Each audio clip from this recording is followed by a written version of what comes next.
하나님 말씀 봅니다. 고린도후서 2장 1절로 4절입니다. 고린도후서 2장 1절로 4절 제가 읽어드립니다.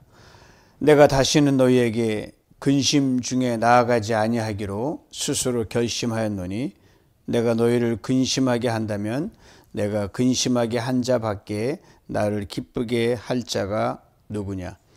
내가 이같이 쓴 것은 내가 갈 때에 마땅히 나를 기쁘게 할 자로부터 도리어 근심을 얻을까 염려하며 또 너희 모두에 대한 나의 기쁨이 너희 모두의 기쁨인 줄 확신함이로다. 내가 마음에 큰 눌림과 걱정이 있어 많은 눈물로 너희에게 썼노니 이는 너희로 근심하게 하려 한 것이 아니요 오직 내가 너희를 향하여 넘치는 사랑이 있음을 너희로 알게 하려 함이라. 아멘. 바울이 쓴 고린도 전서를 읽을 때마다 우리 고린도전서 이미 강의가 마쳤고 후서를 이제 시작해 나가고 있는데요. 저는 종종 감탄을 금치 못합니다. 말씀 하나하나에 담긴 깊은 통찰, 그 단어 하나하나를 아주 섬세하고 오랜 시간과 노력을 들여서 취사 선택해서 거기에 묻어나는 바울의 영적 권위와 목회자적 배려와 사랑이 정말 탁월합니다. 그래서 문득 이런 상상을 해보곤 해요. 이 편지를 쓴 바울을 실제로 만난다면 어떨 느낌이 들까? 과연 그 만남은 실제 얼굴을 만나는 불가능한 가정하는 거예요. 그 만남은 그의 글만큼이나 깊은 감동과 그런 효과를 줄 수 있을까? 아마도 처음엔 기대와는 좀 다를 것 같습니다. 그냥 알려진 사실은 바울이 이 외모가 특출나지 못했거든요. 외모로 보면 왜소했고 매부리코에다가 사람의 호감을 끌 만한 그런 얼굴이 아닙니다. 첫인상에 봐서는 바울이 그렇게 탁월하진 않습니다. 또 말재주 또한 좋은 사람이 아니었기 때문에 그 자신도 그래 고백한 내가 말로는 참 형편없다. 그래도 나름대로 그 모세처럼 바울이 어느 말이 내가 말을 잘 못하니 해서 핑계대는 것처럼 바울도 탁월한 학식이 있었는데 이 말에서는 달변이 아니었던 것으로 보입니다. 그러니까 웅변가다니죠. 첫인상도 평범했을 바울. 그런데 그는 신약 성경의 근 절반가량의 차지하는 그 많은 성경을 씁니다. 엄청나죠. 근데 왜 주님은 이런 사람을 썼을까? 외모도 탁월하지 않고 말도 눌변인 달변인 이 눌변인 바울을 왜 썼을까? 물론 그는 분명히 말로도 복음을 증거하는 사도로서의 직접적인 발품을 팔아서 동서사방 다니면서 복음을 증거했던 그런 바울입니다. 핍박도 무릅쓰고 죽음도 무릅쓰는 많은 고난 끝에 그리스도를 증거했던 그런 생명의 복음 증거자였습니다. 그의 말이 좀 수려하지 못하도록 성령이 덮으셔서 권능이 했기 때문에 충분히 가능했습니다. 동시에 그런 바울을 택한 또 하나의 엄청난 목적이 있습니다. 그의 탁월한 지성과 논리력과 무엇보다 이 글 쓰는데 이 논리적인 그 바울의 그 재능은 탁월했습니다. 그래서 그것을 주님이 내다보신 것 같아요. 수천 년을 넘나들면서 오늘까지 이 바울이 쓴 복음을 통해서 많은 사랑을 받고 우리가 걸쭉한 어떤 그 교회사에서 보면 어거스틴이니 뭐니 루터니 이 대단한 사람들이 바울의 이 글을 보고 복음서를 읽고 이제 서신을 읽고 회심한 사람들이 많이 있거든요. 대단하죠. 그래서 바울을 통해서 그가 살아있는 동안에도 입술을 둔탁한 입술을 통해서 성령의 권능을 입혀가지고 복음을 증거하기도 하셨지만 그 사후 그는 그의 예수 그리스도 복음을 바울의 글을 통해서 전하게 만드셨습니다. 오늘 본문은 바울의 내면에 깊이 드러나는 대목입니다. 말보다 글로, 얼굴보다 마음으로 바울은 고린도 교회 성도들에게 다가가고 있습니다. 책망했지만 외면하지 않았고요. 멀어졌지만 포기하지 않았습니다. 그 얼마나 생각이 깊은 사람인지, 얼마나 눈물이 많은 사람이었는지를 우리는 오늘 본문을 통해 엿보게 됩니다. 놀랄 정도예요. 그리고 오늘 본문을 통해 우리는 어떤 사도보다 정말 인간적인 바울의 면모를 보게 해줍니다. 짧은 넉절의 말씀을 통해서 이렇게 압축되어 있어요. 아, 바울이 이런 사람이었구나. 1절을 봅니다. 내가 다시는 너희에게 근심 중에 나아가지 아니하기로 스스로 결심하였노니. 여기서 근심은 단순한 슬픔이나 우울함이 아니라 아주 속이 그냥 뒤집을 정도로 아프고 관계를 끊어놓을 수도 있는 종류의 고통을 말합니다. 끊어내는 게 차라리 낫지 함께 있어가지고 너무너무 괴롭다, 이 근심이에요. 육체적 아픔보다 더 큰 아픔이 이 마음의 아픔 아닙니까? 말로 할 수 없는 속의 아픔이었습니다. 그것도 딴딴 제3자가 아니라 자기가 친히 개척해서 세웠던 그 교회와 교회 성도들과의 관계에서 그랬으니 얼마나 마음이 아프겠습니까? 이 바울은 고린도전서에서도 이 고린도 교회가 안고 있는 많은 문제점들을 바울이 단호하게 지적하면서 책망을 했습니다.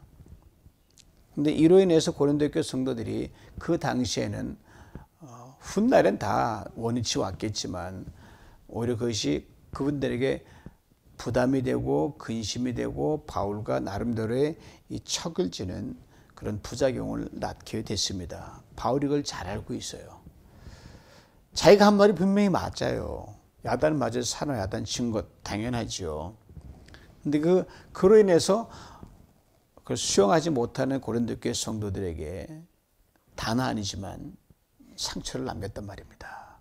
그래서 바울이 이렇게 말해요. 다시는 너희에게 근심 중에 나아가지 않기로 결심했다. 여기서 결심했다는 단어는 나 이렇게 할 거야, 이 정도가 아니에요. 재판한다, 선택한다는 최종 판결문이라는 뜻인데요.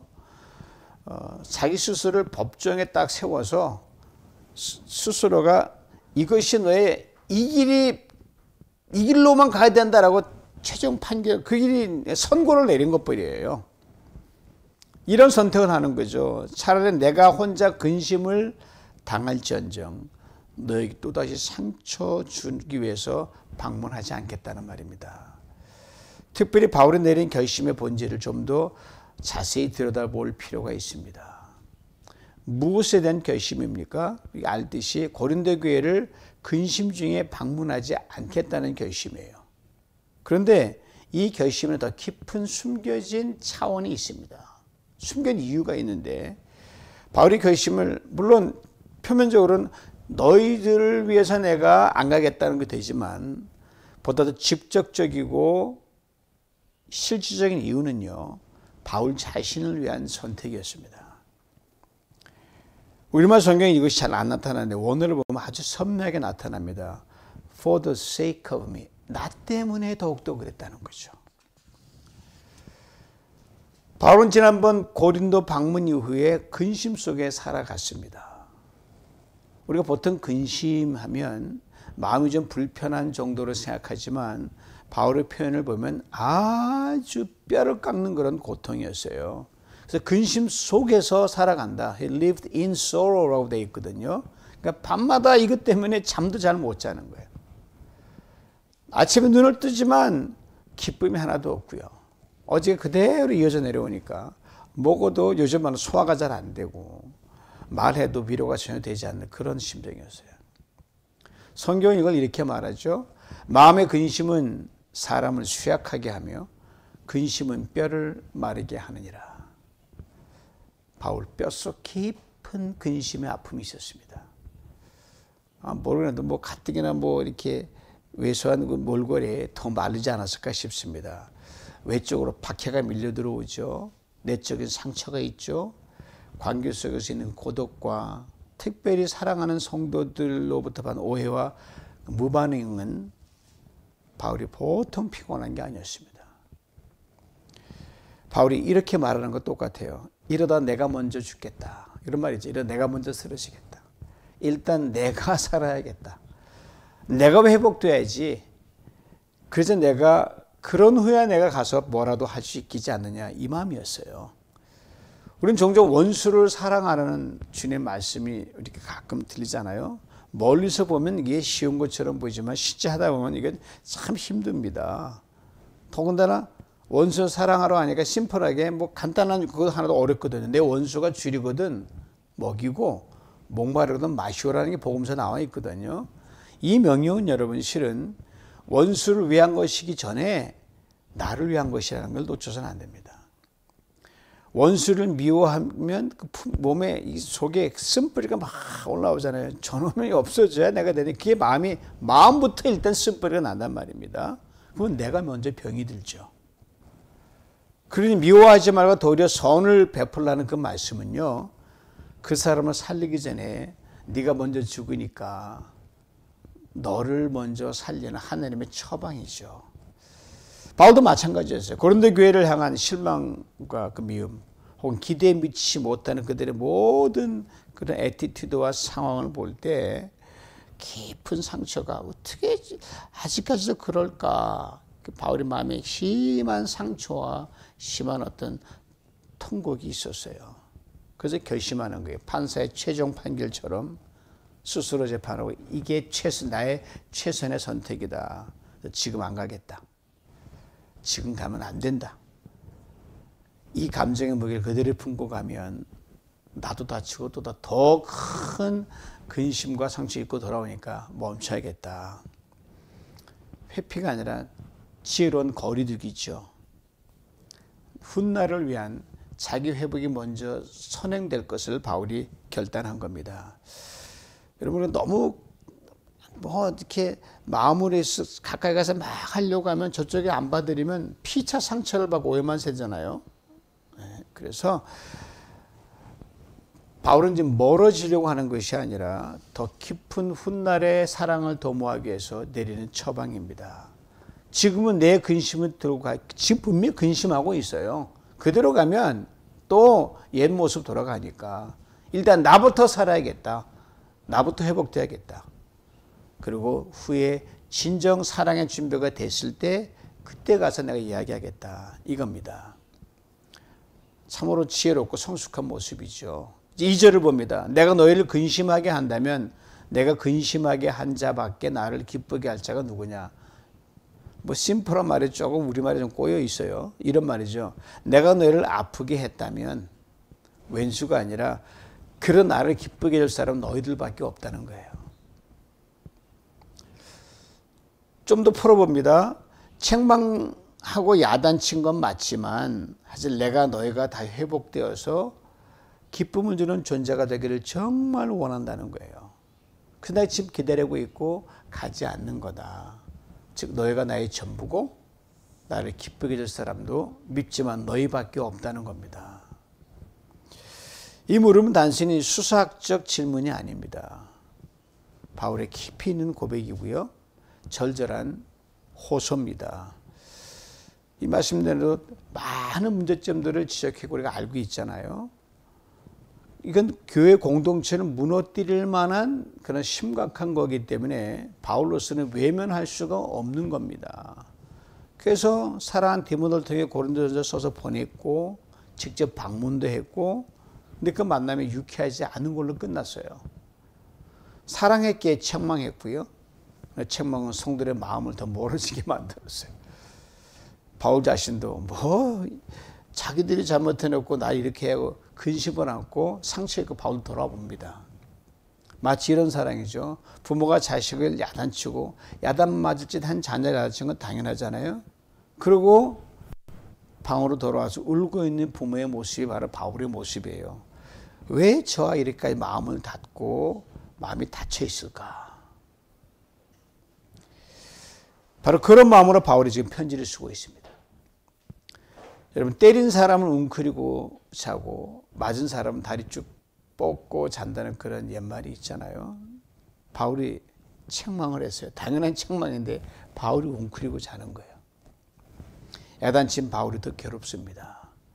그래서 바울이 이렇게 말합니다. 내가 다시 가서 또 너희를 근심하게 만들면 그 근심 속에서 나를 위로하고 기쁘게 할 사람이 누구겠느냐. 그래도 너희뿐 아니겠느냐. 일상의 어법으로 바꾸면 이렇게 되죠. 미우나 고우나 내 기쁨은 너희밖에 없다 이 말이죠. 결국 너희가 나를 위로할 존재고 나를 기쁘게 할 존재다 이 말입니다. 여기서 우리는 바울과 고린도 교회 성도들 간에 흐르는 아주 깊은 운명적 유대감을 보게 됩니다. 단순한 그런 인간관계가 아니에요. 기쁨, 슬픔, 비워도 떨쳐버릴 수 없고 그냥 끈을 떠내지 못하는 운명 공동체입니다. 그냥 같이 끌려가는 거예요. 문제투성이었던 고린도 교회였지만 여전히 그래도 너희밖에 없다 이 말이에요. 너희를 왜 기도한다? 너희 때문에 내가 거기에 목숨 건다 이렇게 말을 하거든요. 문제 때 바울이 고린도 교회를 떠난 적이 없습니다. 상처 때문에 포기한 적도 없고요. 책망한 데에도 마음 졸이면서 기다리고 또 기다리고 갖은 방법을 써서 상처 입었음에 불구하고 어떻게 원래대로 돌아갈까를 고민하고 있는 게 바울이었습니다. 바울의 마음을 통해 우리도 다시 한번 공동체 안에서 관계의 회복의 필요성을 깨닫게 됩니다. 여러 사람이 있다 보면은 서로에게 아무것도 아닌 걸로 이렇게 소원해질 때가 있거든요. 그럴 때 바울의 고백을 배우는 거예요. 그 누구도 내 기쁨을 대신할 수 없습니다. 당신이 내 기쁨입니다 라고 말하는 관계로 이미 선언하고 그렇게 표시하고 가야 그게 주님의 마음이죠. 척을 지면 안 된다는 겁니다. 그의 공동체 안에 누구를 대하든 이 고백이 있어지길 원합니다. 특별히 관계가 어색하고 거리가 느껴지고 함께하기가 껄끄러운 지체들에 대해서도 이해 없이 그렇게 되는 것이 주님이 원하시는 겁니다. 주를 위해 십자가를 지신 형제요 자매이기 때문입니다. 이건 잊지 말아야 됩니다. 3절을 봅니다. 내가 이같이 쓴 것은 내가 갈 때에 마땅히 나를 기쁘게 할 자로부터 도리어 근심을 얻을까 염려하며 또 너희 모두에 대한 나의 기쁨이 너희 모두의 기쁨인 줄 확신하노라. 1절에는 근심 중에 나아가지 않기로 결심했다. 2절에는 내가 너희를 근심하게 한다면 누가 나를 기쁘게 할 수 있겠느냐. 그리고 3절에 자신의 결심을 편지로 전달한 이유를 설명합니다. 내가 이같이 쓴 것은 했는데 지금 읽고 있는 고린도 후서가 아니라 바울이 이전에 고린도에 보낸 또 다른 편지를 말합니다. 지금 우리가 같이 읽지 않고 전해 내려오지 않아서 없어졌어요. 그 편지는 고린도 전서 이후에 바울이 고린도에 방문하고 와서 쓴 편지인데 마음 아픈 충동을 겪고 쓴 편지예요. 그리고 방문을 미루겠다. 바울은 이 편지를 통해 자신의 상한 마음과 눈물 흘린 심령을 고백합니다. 4절에 보겠지만 내가 마음에 큰 눌림과 걱정이 있어 많은 눈물로 너에게 썼노니라고 합니다. 그러니까 책망의 편지가 아니라는 거죠. 사랑의 편지, 깨달음의 편지, 눈물의 편지였습니다. 이것이 바로 내가 이같이 쓴 것의 그 편지의 진짜 의미입니다. 그럼 왜 이런 편지를 바울이 썼어야 했을까요? 이유는 이어지는 3절 부분에 나오는데 들어보세요. 내가 갈 때에 마땅히 나를 기쁘게 할 자로부터 도리어 근심을 얻을까 염려하며. 바울은 알고 있었습니다. 지금 가면 또다시 서로 아프고 상처를 주고 만나는 것. 그래서 기대했던 기쁨의 만남이 상처의 근심을 돌아선다는 걸 바울이 알고 있었어요. 그래서 방문을 미루고 참아내고 있는데 그래서 직접 가는 것보다 편지를 쓸 수밖에 없다. 우리 고백합니다. 너희 모두에 대한 나의 기쁨이 너희 모두의 기쁨인 줄을 확신함이라. 참으로 놀라운 신앙 고백입니다. 근심을 주고받는 상황에도 바울은 여전히 그들을 자신의 기쁨이라고 말합니다. 심지어 나의 기쁨이 너의 기쁨이다라고 말합니다. 이 고백이 현재형일까요? 미래형일까요? 지금은 전혀 기쁨이 안 되기 때문에 현재적은 아니지만 지금 당장은 오해와 근심을 주고받는 그런 관계지만 반드시 회복될 것을 믿고 확신하면서 앞으로 기쁨이 될 걸 당겨서 말하는 현재적 바울의 바람과 기대와 믿음이 여기 담겨 있습니다. 바울은 말합니다. 너희는 지금 나를 아프게 하지만 나는 여전히 너희가 나의 기쁨이 될 것을 확신하노라. 믿어 의심치 아니하노라 이렇게 말합니다. 바울의 사랑 믿음 정말 부럽죠. 부러움이 그치지 않고 이제 우리 모두의 마음에도 이런 정말 귀한 마음이 심겨지기를 간절히 원합니다. 이제 4절을 봅니다. 내가 마음에 큰 눌림과 걱정이 있어 많은 눈물로 너에게 썼노니 이는 너희로 근심하게 하려 한 것이 아니요 오직 내가 너희를 향하여 넘치는 사랑이 있음을 너희로 알게 하려 함이라. 4절 오늘 본문의 정점입니다. 클라이맥스예요. 바울의 진실한 정말 사랑의 심장 박동치는 그런 대목입니다. 너에게 썼다는 것도 역시 고린도후서 앞서 쓴 편지를 말합니다. 바울이 고린도전서를 쓴 후에 방문했다가 상처받고 기다리면서 쓴 편지인데 그 편지를 우리가 읽을 수 없고 존재하지 않으니까, 그러나 오늘 4절을 통해 그 편지가 어떨 것이라는 것을 우리가 미루어 짐작할 수 있는 것을 바울이 4절에 압축해서 적어 놓습니다.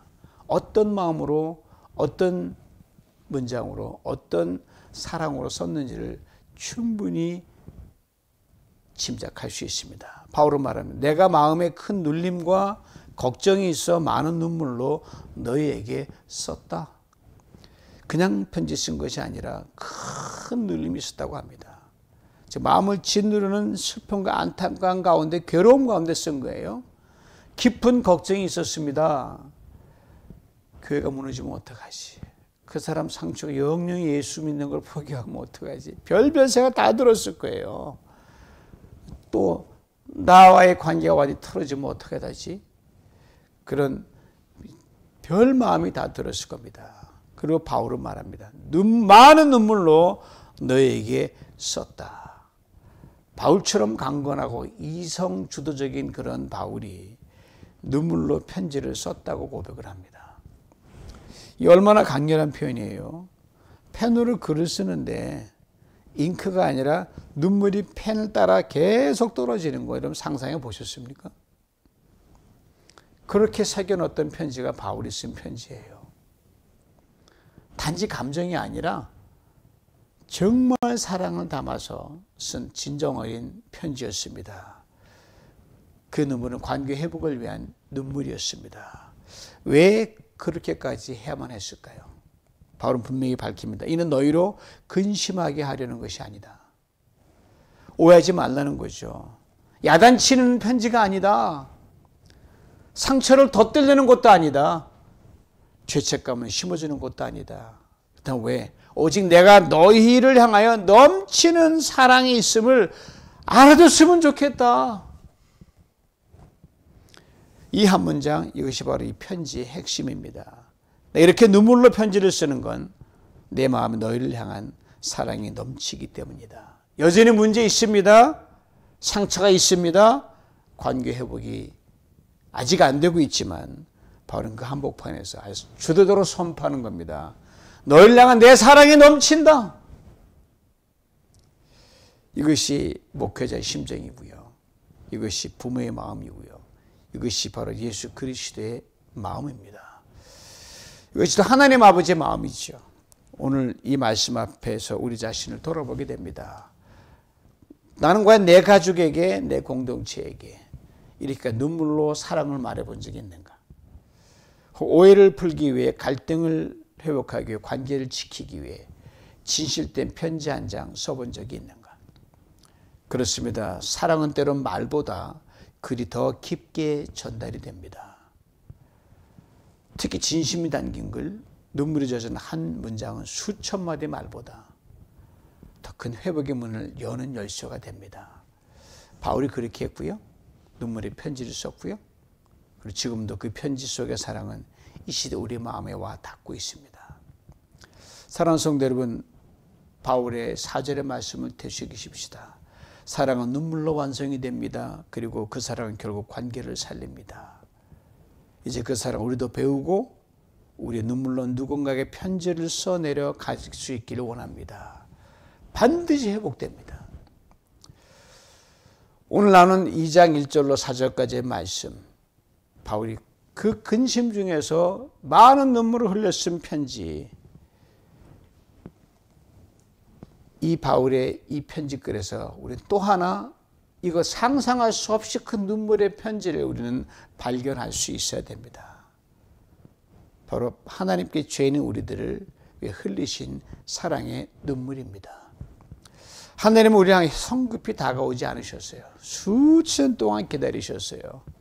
참고 또 참고, 그리고 마침 우리에게 눈물로 쓴 편지를 보내셨습니다. 편지가 뭡니까? 십자가죠. 그 편지는 펜이 아닌 못으로, 잉크가 아닌 피와 눈물로, 종이가 아닌 살과 뼈 위에 하나님의 사랑을 써내려간 영원한 편지입니다. 찬송가가 불렀던 것처럼 하늘을 두루마리 삼고 바다를 먹물 삼아도 한없는 하나님의 사랑 다 기록할 수 없다. 사랑하는 성도 여러분, 바울이 고린도 교회를 향해 눈물로 편지를 썼듯이 하나님 우리를 향해 눈물로 피로 온몸으로 편지를 쓰셨습니다. 그리고 오늘 우리는 그 편지를 들고 있습니다. 바울의 말씀이 그 편지죠. 이 편지를 받아든 우리의 삶이 어떻게 돼야 마땅할지는 자명합니다. 누군가에게 사랑의 편지 한 장을 써야 하지 않겠습니까? 눈물로 쓸 수 없다면 진심을 담아서라도. 회복되지 않은 관계 있습니까? 말하지 못했던 고백이 있습니까? 다치했던 마음이 있습니까? 오늘 그 편지를 써서 성령의 역사를 통해서 다 뒤집어 놓는 열리는 은혜가 있기를 간절히 소망합니다.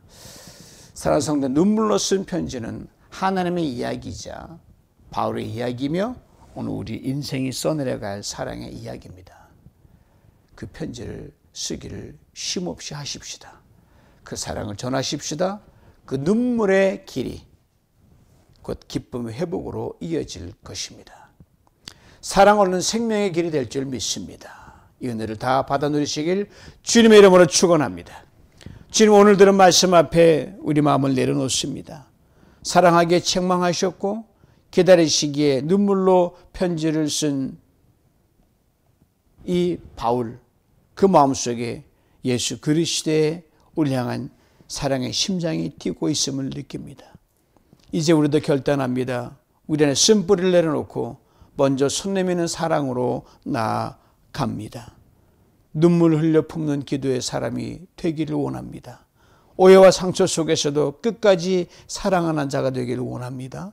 지금 우리 결단을 받으시고 말씀대로 살아갈 힘을 주시옵소서. 예수님의 이름으로 기도하옵나이다. 아멘.